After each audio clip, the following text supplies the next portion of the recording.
नमस्कार, माझ्या यूट्यूब चॅनलमध्ये तुमचं स्वागत आहे। तर माझं नाव रोशनी आणि आज आपण पाहणार आहोत ढेमसा आणि चना याची मस्त अशी भाजी। तर मी ढेमसाला बारीक कापून घेतलेले आहे। तर चला व्हिडिओला सुरुवात करूया। तर एका कढईमध्ये मी तेल गरम करायला ठेवलं। तर इथे मी जिरा आणि लसूण थोडं बारीक करून घेतलेलं आहे, ते टाकून घ्यायचं आहे। त्याला चमचीने परतून घ्यायचं आहे, थोडं लालसर होऊ द्यायचं।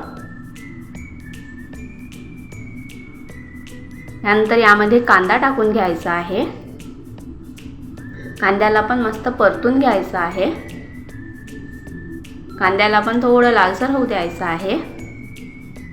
त्यानंतर यामध्ये मिरची टाकून घ्यायची आहे। तर हे सर्व मिक्स करून घ्यायचं।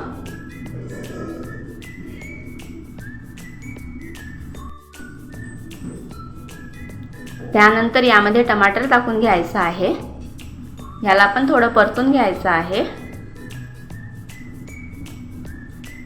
त्यानंतर यावर एक प्लेट झाकून ठेवायची आहे आणि गॅसची फ्लेम कमी करून घ्यायची आहे। थोड्या वेळाने प्लेट काढून घ्यायची आहे, पुन्हा चमचीने एकदा परतून घ्यायचं आहे। त्यानंतर यामध्ये तिखट टाकायचं आहे। तर तिखट मी ते 1 चम्मच टाकलेला आहे। हळद टाकायची आहे आणि आपल्या चवीनुसार मीठ टाकून घ्यायचं आहे। तर हे सर्व मिक्स करून घ्यायचं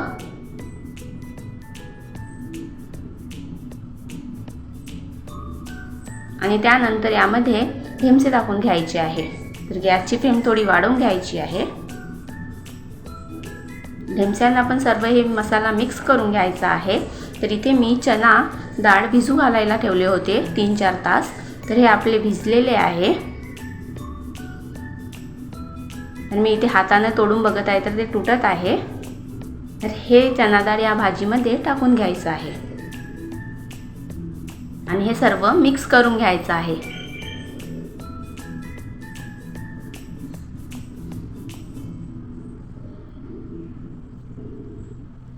आणि त्यानंतर त्यावर एक प्लेट झाकून ठेवायची आहे।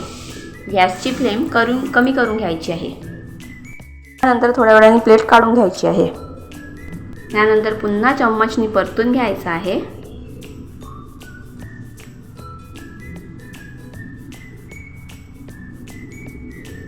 त्यानंतर यामध्ये पाणी टाकून घ्यायचं आहे।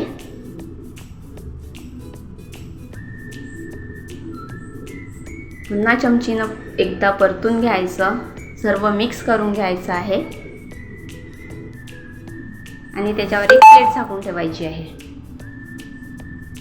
थोड्या वेळाने प्लेट काढून घ्यायची। तर मस्त अशी उकळी येत आहे। चमचीनं पुन्हा एकदा मिक्स करायचं, त्यावर एक प्लेट झाकून ठेवायची। त्यानंतर पुन्हा एकदा प्लेट काढून घ्यायची। तर आपला हा पाणी थोडेसा आटलेला आहे। तर पुन्हा याला चमचीनं परतून घ्यायचं आहे। त्यानंतर यामध्ये कोथिंबीर टाकून घ्यायची आहे। तर ही आपली चना डाळ व ढेमसा याची भाजी तयार झालेली आहे। तर ही खायला इतकी टेस्टी लागते, तर तुम्ही एकदा घरी नक्की ट्राय करून बघा।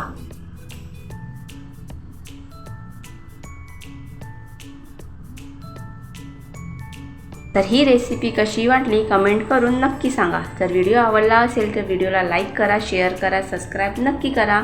भेटूया पुढच्या रेसिपीमध्ये।